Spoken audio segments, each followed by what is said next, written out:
चलो जहाजपुर। एक शब्द है मोहित होना, अंग्रेजी में कहते हैं हिप्नोटाइज, है ना, सुना है ना, मोहित होना। जो जिसके प्रति मोहित हो जाता है वो जो कहता है वो ही करता है ना। बच्चे हैं, टीचर के प्रति मोहित हो जाते हैं, ठीक है। अब टीचर ने कह दिया ऐसा नहीं करना, तो मम्मी 10 बार कह ले, नहीं मेरी मैम कह रही है ऐसा नहीं करना, मेरी मैम ने मना किया है। कैसे? उसने जो कह दिया है वो पत्थर की लकीर है। मोहित होने का मतलब है जो जिससे मोहित हो जाता है उसकी बात मानता है। वो कहता है बैठ जा तो बैठ जाएगा, वो कहता है खड़ा हो जा तो खड़ा हो जाएगा। मोहित हुआ व्यक्ति अपनी जिंदगी नहीं जीता है, मोहित हुआ व्यक्ति सामने वाले की जिंदगी जीता है। अब जैसे टीवी में जो दिखाया जाता है तो लोग टीवी से मोहित हैं, सीरियल से, अरे बोलिए ना, मोहित हैं, हीरो हीरोइन से मोहित हैं। वो जैसे बाल बनाते हैं तुम्हारे बाल वैसे बनने लगते हैं, वो जैसी साड़ी पहनते हैं तुम वैसी साड़ी पहनने लगते हो, वो जैसे सूट जीन्स पहनते हैं तुम वैसे कपड़े पहनने लगते हो, है ना। क्यों? क्योंकि आप उनसे मोहित हैं।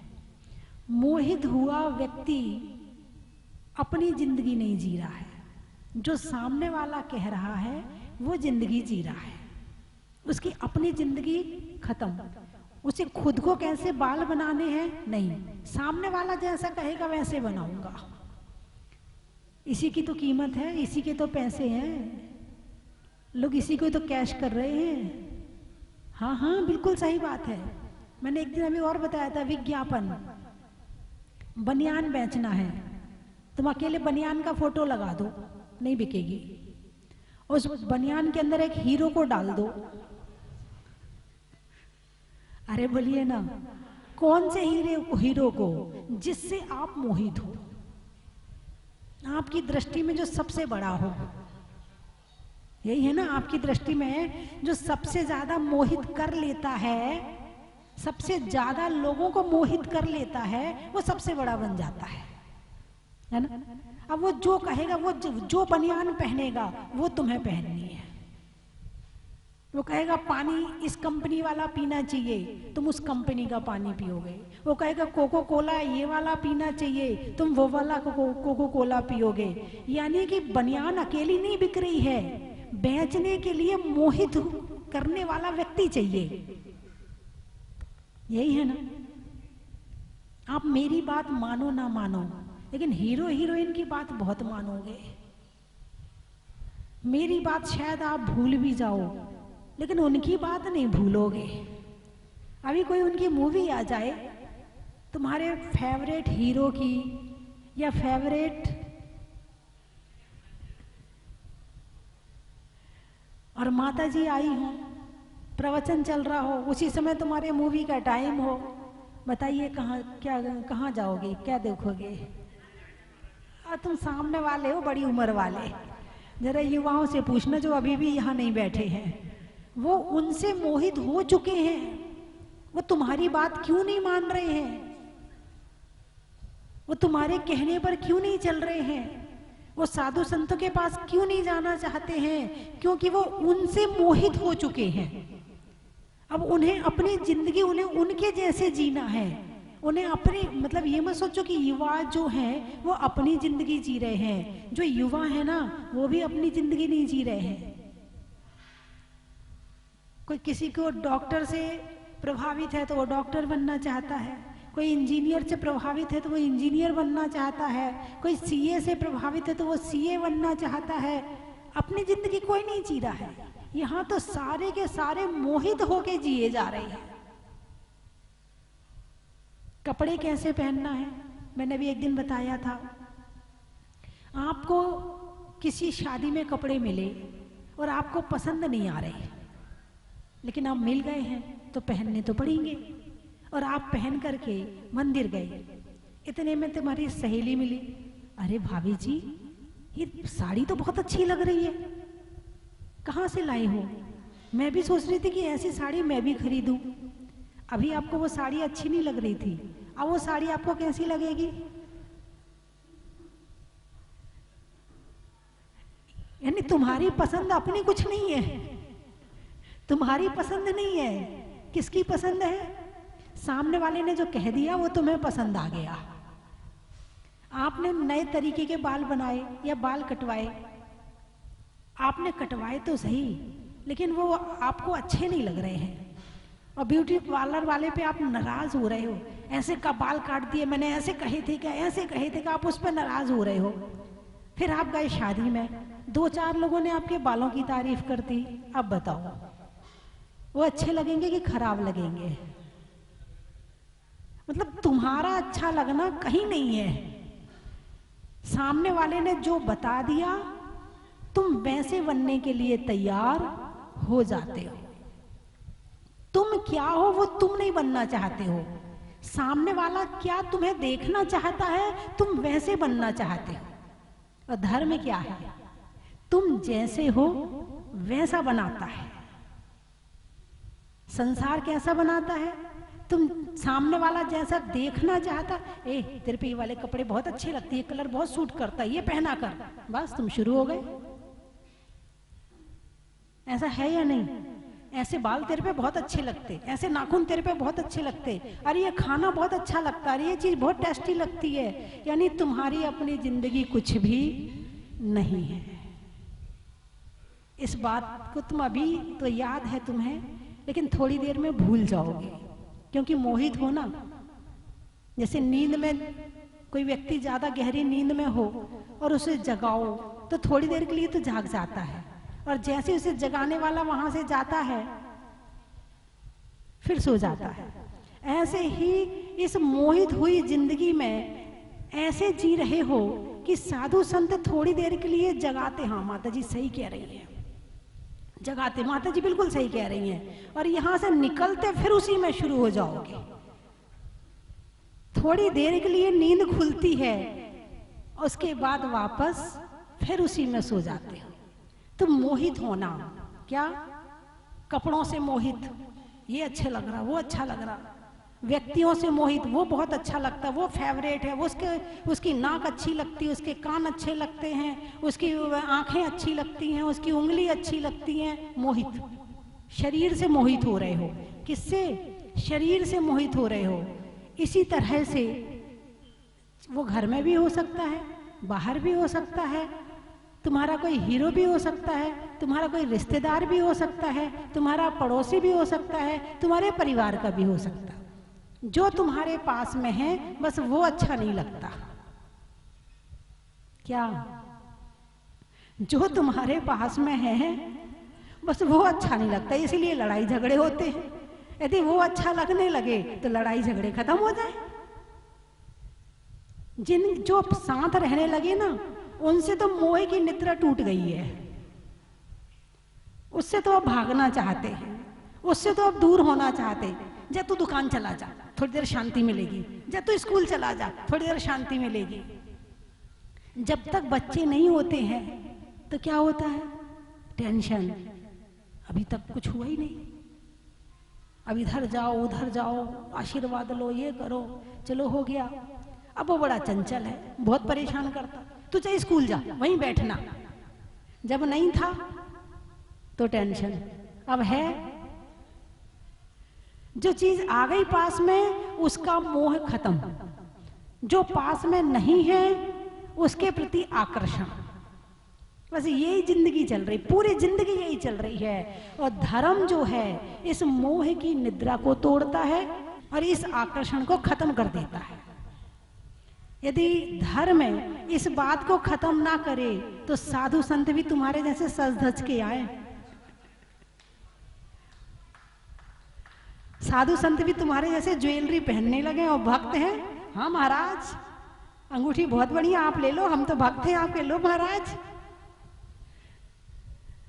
मोह निद्रा टूट जाती है तब कहीं जाके साधु बना जाता है। और जो इस मोह की नींद में मोहित होकर जी रहा है वो इसी में ही लगा रहता है। उसे तो साधु संत देखकर भी ये ख्याल नहीं आता है कि साधु संत कैसे इसके बिना रह रहे हैं। इनके मन में ऐसे भाव क्यों नहीं आते हैं कि हम भी रंगीन कपड़े पहने, हम भी ऐसी ज्वेलरी पहने, हम भी ये सब कुछ करें। उनके मन में क्यों नहीं आता है? आप इस बात को सोचते भी नहीं हो, आप इस बात को विचार भी नहीं करते हो, कल्पना भी नहीं करते हो कि इनके मन में विचार क्यों नहीं आते हैं और हमारे मन में विचार क्यों आ रहे हैं।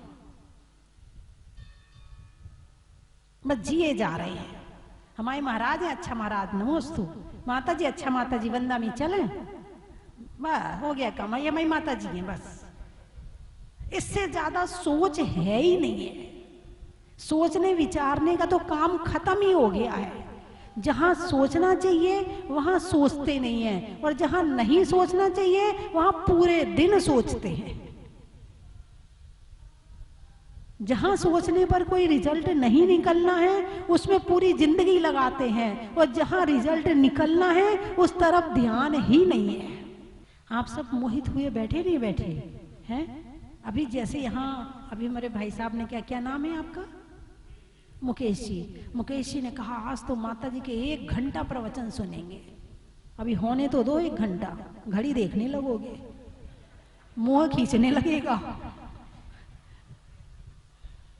गले में कोई रस्सी नहीं पड़ी है लेकिन दुकान खींचने लगेगी।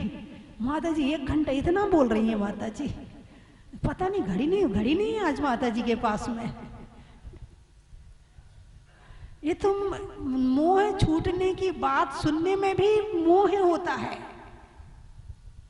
और यहां से लगेगा कब भाग जाएं, कब उठ जाएं, कब चले जाएं। अच्छा आप घर जाते हो है ना, अभी आप सुन रहे प्रवचन, आपको अच्छा लग रहा कि नहीं लग रहा? लग रहा है। चलो आप दिन भर में भूल जाओगे। फिर आप यहाँ से घर गए, खाना वाना खाया, फिर किसी का फोन आया, फिर दुकान गए, फिर व्यापार किया, फिर फोन आया, फिर उससे बात करी, उससे बात करी, ये किया वो किया, आप बिल्कुल भूल गए कि कोई प्रवचन भी सुने थे। फिर दूसरा दिन हुआ, रात को सो गए, सुबह उठे, उठने के बाद में प्रवचन में जाना है, खिंचते हो कि नहीं खिंचते हो? घर में 10 काम नजर आते हैं, अब ये भी कर लूं फिर चली जाऊंगी, अब आवाज नहीं जा रही, आवाज इतना काम पड़ा है कल कर लूंगी। यानी कि घर जाते हो तो घर से निकलने का मन नहीं करता। जब यहां सत्य समझ में आता है तो फिर यहां से जाने का भी मन नहीं करता। दोनों बात है। ऐसा नहीं है कि आपको यहाँ पे अच्छा नहीं लगता है, यदि अच्छा नहीं लग रहा होता तो आप यहाँ पर ना बैठे होते।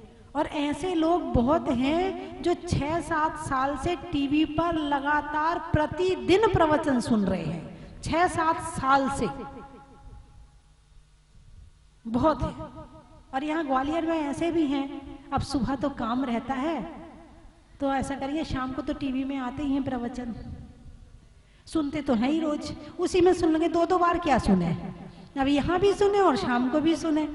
कुछ ऐसे भी होंगे चलो सुबह सुन लिए हैं शाम को फिर सुन लेते हैं, क्या दिक्कत है, फिर याद हो जाएंगे कि माता जी ने आज क्या बताया था। ऐसे लोग भी होंगे। तो मोहित, क्या मोहित, सारी दुनिया कैसे जी रही है? मोहित होकर जी रही है।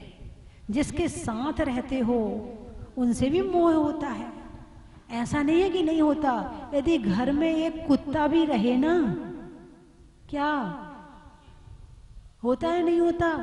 लोग रोते नहीं रोते उसके मरने पे? घर में एक कुत्ता भी रहे तो कुत्ता को कुछ हो जाए तो तुम्हें कुछ कुछ होने लगता है। ऐसा नहीं कि मोह केवल मनुष्य से ही होता है। मोह अकेले तुम मनुष्य के लिए नहीं रोते हो, यदि तुम्हारी सोने की चैन चली जाए, कोई छीन के ले जाए तो रोगे नहीं रोगे? अरे बोलिए ना, चैन रोएगी क्या? तुम्हारे संबंध तो 2 तरफ के होते ना, वो जय जयेंद्र करेगा तो मैं करूंगी, नहीं तो मैं भी नहीं करूंगी। अच्छा वो करता है तो मैं जरूर करूंगी। वो हमारे यहाँ शादी में नहीं आया था, मैं भी नहीं जाऊंगी। वो हमारे यहाँ मरने पे नहीं आया था, मैं भी नहीं जाऊंगी। संबंध दो तरफा होता ना। ये कौन सा संबंध है? वो चैन तो रो नहीं रही और तुम रो रहे हो। ये कौन सा संबंध है? ये कौन सा संबंध है? मोह का संबंध है, जो जीव से भी हो जाता है और अजीब से भी हो जाता, मकान से, दुकान से, कपड़ों से, हैं, और उसके पीछे लड़ाई झगड़ा सब कुछ कर लेते हैं। कौन करवा रहा है? मोह करवा रहा है। अब सामने वाले ने मोहित किया या हम मोहित हुए?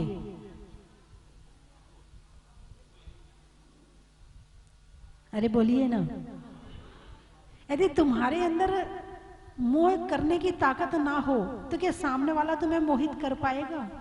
वस्तु एक है, एक को ज्यादा मोहित करती है और एक को मोहित नहीं करती है या कम करती है। तो इसका मतलब कारण पहले हमारे अंदर है ना। किसी भी काम के दो कारण होते हैं। जैसे आप देख रहे हो, देखने के लिए उजाला चाहिए कि नहीं चाहिए? अरे बोलिए ना। बिना उजाले के देख सकते हो क्या? नहीं देख सकते। देखने के लिए क्या चाहिए? अकेले उजाला चाहिए क्या? आंख की रोशनी चाहिए। यदि आंख में रोशनी होगी तो ये उजाला तुम्हें देखने में कारण बनेगा, और आंख की रोशनी नहीं होगी तो कितना उजाला कर देना, तुम्हें दिखने वाला नहीं है। तो पहला कारण मैं, मेरी आंख की रोशनी, और वो आंख की रोशनी दर्शनावरण कर्म के 6 उपशम से होगी। यदि तीव्र दर्शनावरण कर्म का उदय हो तो नहीं दिखेगा, उसका 6 उपशम जरूरी है। तो पहले अंतरंग कारण, फिर बहिरंग कारण। यदि अंतरंग कारण ना हो तो बहिरंग कारण असर नहीं करेगा। जब तक हमारे अंदर मोह करने की ताकत ना हो तो सामने वाला हमें मोहित नहीं कर सकता है। सबसे पहला कारण मैं हूं। मैं जल्दी किसी भी चीज में प्रभावित हो जाता हूं, प्रभाव में आ जाता हूं। कहते ना प्रभाव। अब प्रभाव को थोड़ा अलग अलग शब्द करो। प्रा और रा। प्रा शब्द में क्या क्या है? पा और रा। पा और रा। प्रभाव। अब इसको अलग अलग करो। परभाव। परभाव क्या? दूसरे का भाव। परभाव। स्वभाव। आत्मा, स्व यानी आत्मा, आत्मा का भाव, स्वभाव, और दूसरे का भाव परभाव। किसमें रहते हो? स्वभाव में रहते हो कि परभाव में रहते हो? प्रभाव में रहते हैं। किसमें रहते हैं? प्रभावित होकर सारे दिन परभाव में रहते हैं, है ना। तो मोहित बहुत बड़ी नींद है, बहुत गहरी नींद है, और एक जन्म की नहीं है, जन्मों जन्म की नींद है। अनंत काल से सो रहे हैं। जैसे शराब पिया हुआ व्यक्ति होश में नहीं रहता। शराब चढ़ जाए तो चढ़ने के बाद में वो सबसे बात भी करता है, लेकिन वास्तव में वो बात नहीं करता है। कौन बात करती है? शराब बात करती है। एक वो उदाहरण आता है कि एक राजा हाथी पर जा रहा था और एक शराबी शराब पीकर आया। अच्छी चढ़ी हुई थी शराब। उसने देखा, अच्छा अवे रजुआ, हाथी बेचेगा क्या? क्या कह रहा है? अवे रजुआ। राजा को क्या कह रहा है? राजा को क्या कह रहा है? बोले अवे रजुआ, हाथी बेचेगा क्या? अब राजा ने उसको ध्यान से देखा। राजा समझदार था, फांसी पे नहीं चढ़ाया। बोले कल बात करूंगा। मंत्री से कह दिया कल इसको सभा में बुलाओ। सभा में बुलाया। शराब उतरी हुई थी। बोले भाई हाथी खरीदेगा क्या?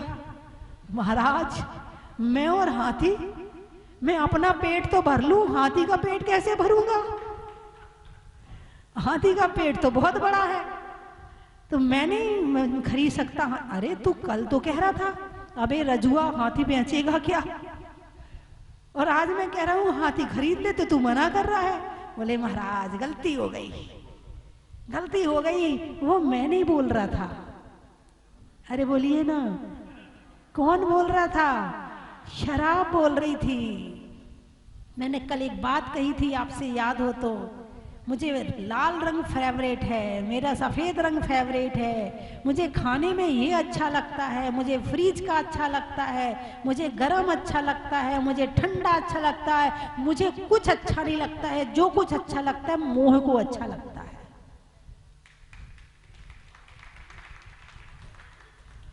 मुझे कुछ अच्छा नहीं लगता। और ये जो मोह है और ये जो कर्म है, ये कैसे जाने? तो जो आपकी जन्म पत्री है ना, जो आपकी जन्म पत्री है ना, ये कर्म का फल है। कहते हो हमारा शनि चल रहा है, हमारा राहु चल रहा है, हमारा मंगल अच्छा नहीं है, हमारा गुरु बहुत अच्छा है। कहते हो ना, ज्योतिषी के पास जाके जाते हो तो यही बात चलती ना, इसका ये अच्छा नहीं, इसका वो अच्छा नहीं है, तो इसके लिए ये उपाय करो, उसको लिए वो उपाय करो। ये सब कर्मों का फल है। जब ज़्यादा परेशान होते हो तो ज्योतिषी भी कह देता, भैया तेरे कर्म का उदय चल रहा, शांति से रह, ज़्यादा उठा पटक मत कर। कहता है नहीं कहता है? बहुत लोगों के प्रैक्टिकल होगा जीवन का। अभी तेरा समय खराब चल रहा है, इस समय तेरा तीव्र कर्म का उदय चल रहा है, अभी शांति से रहे, अभी कोई व्यापार मत कर, अभी बैठ के खा ले, फिर इस इतने दिन के बाद में तेरा समय आएगा। ये सब कर्म, जन्म पत्री क्या है? कर्म का फल है। जो जन्म पत्री के माध्यम से ये पता चलता है कि अब इस कर्म का उदय आने वाला है, अब इस कर्म का उदय आने वाला है। ये सब कर्मों का फल भोग रहे हैं। क्या कहा मैंने? सारा खेल मोह का है। किसका है? अंदर हमारे मोह पड़ा है तो हम बाहर की चीजों से मोहित होते हैं, और अंदर हमारे मोह ना हो तो हम बाहर की चीजों से मोहित नहीं होंगे। एक दूसरे की चीज को देखकर आकर्षित होते ना, कितना आकर्षित होते, किसी की साड़ी, किसी की ज्वेलरी, किसी के बच्चे, किसी का मकान। अरे ऐसी कोठी बनाना है मुझे अपने बेटे की शादी ऐसी करनी है, मुझे ऐसे कपड़े खरीदने हैं, मैं तो ऐसा करूंगा। ये कौन करवा रहा है? ये मोह करवा रहा है। ये सारा दिखावा, सारा क्रोध, सारी मायाचारी, सारा लोभ, हास्य, रति, अरति, शोक, भय, जुगुप्सा, स्त्री वेद, पुरुष वेद, नपुंसक वेद, ये सारा काम मोह का है। कर्म कितने हैं? 8। कितने हैं? 8। लेकिन इनका राजा कौन है? मोह है। यदि मोह है तो सब कर्मों में असर रहेगा, और मोह नहीं है तो सारे कर्म ढीले पड़ जाएंगे। जैसे युद्ध होता है, राजा युद्ध कर रहा है, सेना बहुत लंबी चौड़ी है, बहुत लंबी चौड़ी है, लेकिन राजा मर गया तो क्या हुआ? सेना हार गई। सेना पूरी है, सेना में से कोई नहीं मरा है, केवल राजा मरा है। सेना हार गई और आधे सैनिक मर गए और राजा जिंदा है, युद्ध चलता रहेगा। और थोड़े से सैनिक भी बचे तो भी राजा जीत गया तो सब जीत गए। ऐसे ही मोहिनी कर्म है। मोहिनी कर्म जिंदा है तो सब कर्म अपना अपना बल दिखाते हैं। ज्ञानावरण कहता मैं ज्ञान नहीं होने दूंगा, दर्शनावरण कहता मैं तुम्हें दर्शन नहीं होने दूंगा, हैं? मोहिनी तो है ही।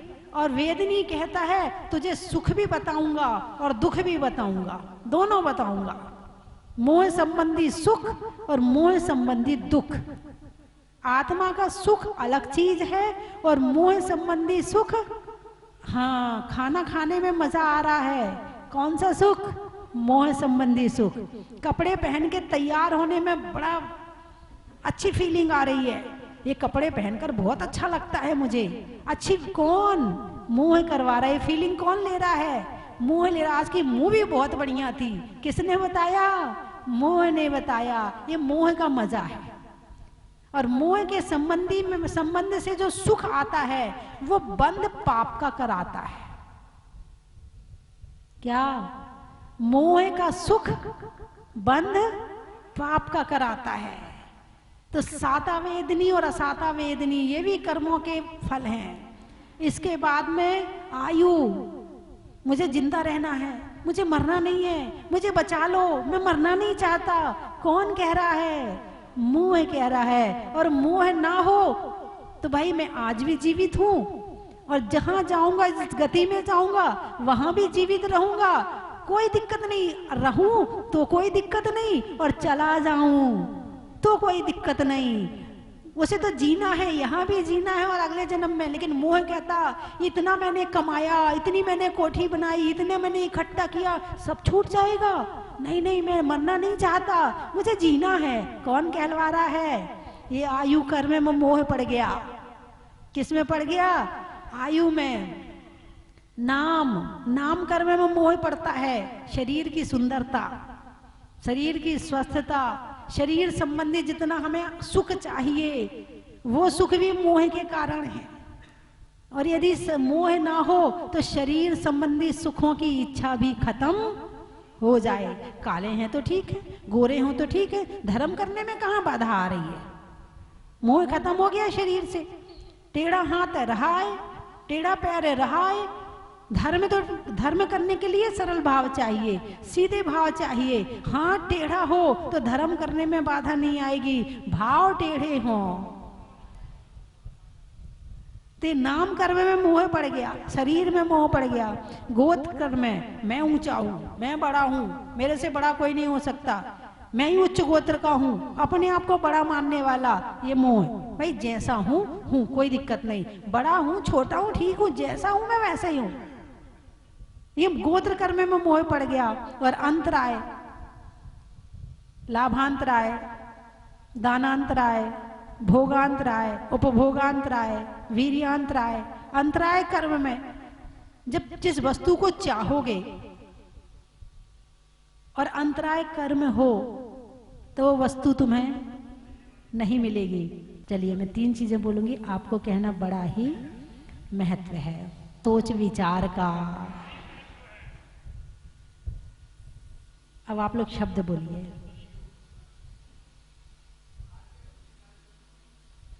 छोड़ने में आसक्ति का, करने में अभिव्यक्ति का, और शाम को होने वाली भगवान की भक्ति का।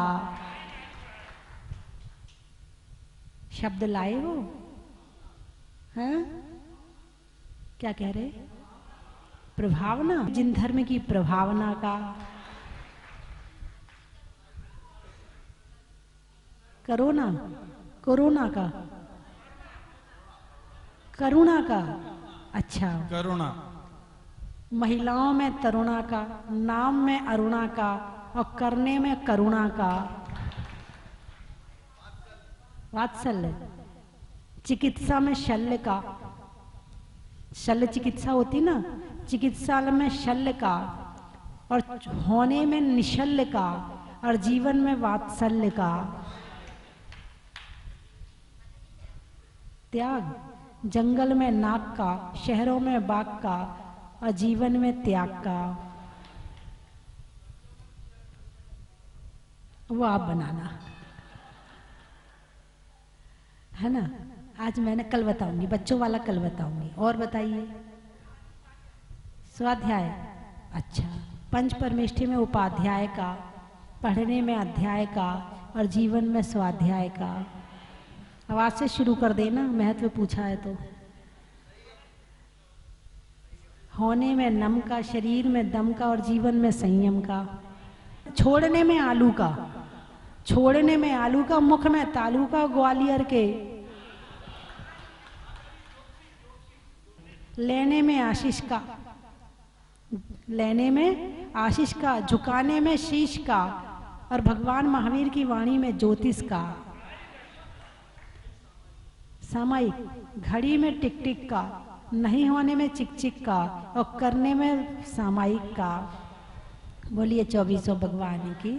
बोले संत शिरोमणि आचार्य विद्यासागर जी महाराज की जय, विद्याभूषण सन्मति सागर जी महाराज की जय, गणनी वारिका माता स्वस्तिभूषण माता जी की जय, वारिका संघ की जय हो। मैं अनिल जैन गुरुग्राम हरियाणा से हूँ। माता जी का मेरा बेटा छोटा आयुष जैन है, वो माता जी का बहुत अनन्य भक्त, शुरू से बहुत छोटा था, 5 साल का, तब से माता जी ने उसको अपने सानिध्य में रखा है, और माता जी का ही आशीर्वाद मेरे को मिला है वहाँ से।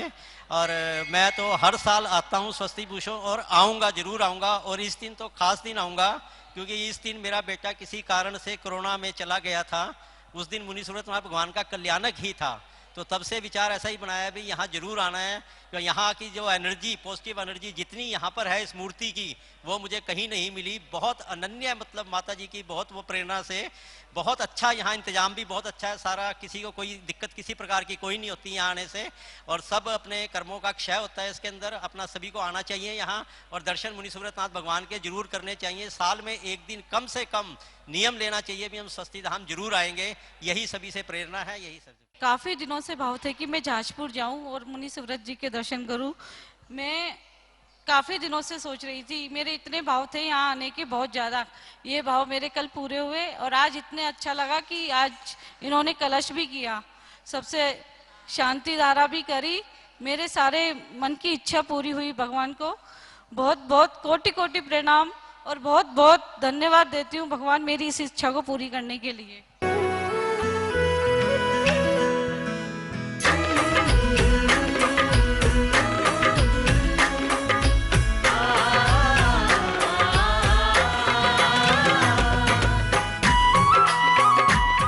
एक विशेष संयोग, विशेष दिन आ रहा है आने वाली 14 और 15 अप्रैल को।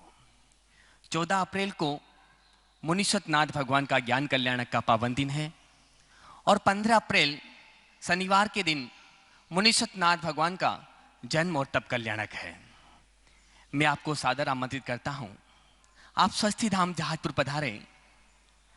अतिशयकारी भूगर्भ से प्रकटित एक चतुर्थकालीन जिनबिंब, जिनके मस्तक पर स्वयं एक कृत्रिम जिनालय के देवता भी आकर के अभिषेक करते हैं, आप पधारें और 15 अप्रैल शनिवार भगवान के जन्म और तप कल्याणक के दिन बड़े बाबा का अभिषेक करें, शांति धारा करें। यदि किसी विशेष दिन विशेष तीर्थ पे जाके, अतिशय क्षेत्रों पे जाकर भगवान का अभिषेक करना, शांति धारा करना, विधान करना या करवाना महान पुण्य का संचय करने का सौभाग्य मिलता है। तो बंधुओं, इस दिन 14 तारीख की शाम को यहां पर महिला मंडल जहाजपुर की ओर से भव्य सांस्कृतिक संध्या का आयोजन होगा। 15 तारीख को सुबह भगवान के जन्म और तप कल्याणक के दिन सुबह 1008 कलशों से बड़े बाबा का अभिषेक, शांति धारा, जिसमें सानिध्य मिलेगा परम पूजनीय भारत गौरव गुरुमा गण्य का स्वस्ति भूषण माता जी की संगस्था चुल्लिका आरतमती माता जी सत्संग का पावन सानिध्य मिलेगा। और अभिषेक शांति धारा के बाद में एक भव्य शोभा यात्रा यहां पर निकाली जाएगी। उस शोभा यात्रा में विधिनायक प्रतिमा मुनि सुव्रतनाथ भगवान की प्रतिमा विराजमान होगी। उस शोभा यात्रा में आप भी सहभागी बने, पधारें। और शाम को पालना झुलाने का कार्यक्रम, मुनि सुव्रतनाथ भगवान को पलना झुलाना है। आप यहां पधारें और अपने हाथों से पलना झुलाएं। बंधुओं, ये सारे सौभाग्य आपको मिलने जा रहे हैं और विशेष दिन है शनिवार और उसी दिन भगवान का जन्म और तप कल्याणक 15 अप्रैल को। तो आप यहां पधारें। यदि नहीं आ सकते हैं तो 15 तारीख शनिवार को जन्म कल्याणक के दिन अपनी ओर से शांति धारा, कलश और विधान का पुण्यार्जन कर सकते हैं। मात्र 5100 रुपए की न्यौछावर राशि से आप अपनी सूचना स्वस्ति धाम पर दे सकते हैं। धन्यवाद। चन की थाल को सजाओ रे आज, रत्नों की थाल को भर लाओ रे आज। आओ आओ करे रे गुणगान आरती भगवन की। आओ आओ करे गुणगान आरती भगवन की। आओ आओ करे रे गुणगान आरती भगवन की।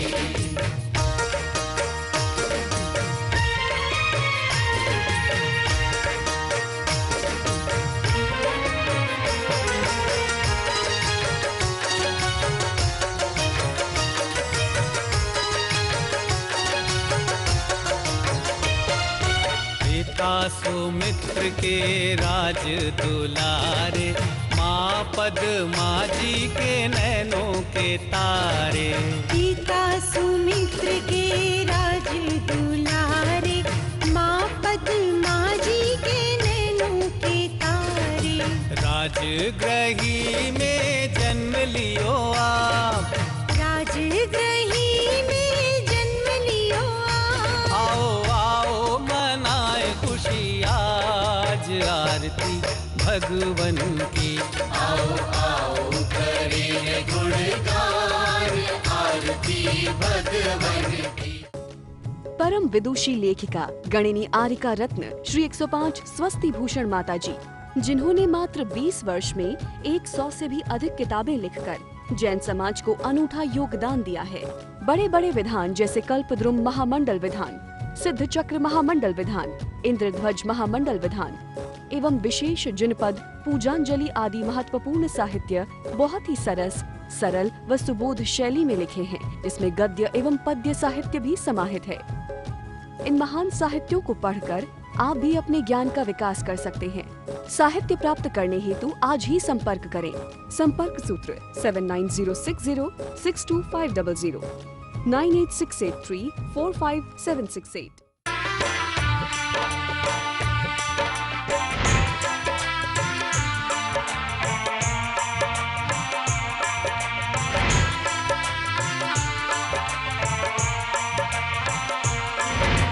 चलो रे चलो रे चलो चलो रे चलो रे चलो चलो जहाज